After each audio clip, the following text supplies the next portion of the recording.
Ajith sir ஒரு படத்தில் நடிக்கிறாருன்றதே நம்ம எல்லாருமே சந்தோஷம்.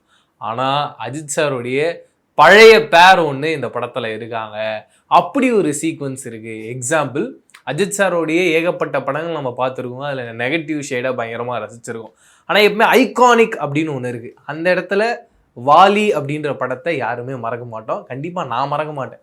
பயங்கரமான ஒரு படம். ஒரு பர்ஃபார்மராகவும் சரி, ஒரு ஆக்ஷன் ஹீரோவும் சரி, ஒரு லவ் ஹீரோவும் சரி, எல்லா ஜோன்லேயும் தலைவன் மிரட்டி இருப்பார். அதில் அவருக்கு பேரப் பண்ண சிம்ரன் மேம் இந்த படத்தில் ஒரு பயங்கரமான ஒரு கேமியோ பண்ணியிருக்காங்களாம். அப்படி ஒரு சீக்வன்ஸ் இந்த குட் பேட் அக்லியில் இருக்குதுன்னு தெரிய வந்தது. தெரிஞ்ச உடனே இன்னும் பயங்கர குஷி ஆகிட்டேன். என்னப்பா குட் பேட் அக்லியை பற்றி இவ்வளோ புது புது விஷயங்கள் வருது அப்படின்னும் போது படம் கண்டிப்பாக ஆதிக் ரவிச்சந்திரன் நம்ம எதிர்பார்க்காததை விட பயங்கரமாக ஒன்று நமக்கு தரப்போகிறாரு அப்படின்றது மட்டும் தெரிஞ்சுது. நான் பயங்கர எக்ஸைட்டடாக வெயிட் பண்ணிகிட்டு இருக்கேன். பாப்பா இன்னும் என்னென்ன சர்ப்ரைஸ்லாம் அவர் உள்ளே வச்சுருக்காருன்னு சொல்லிட்டு.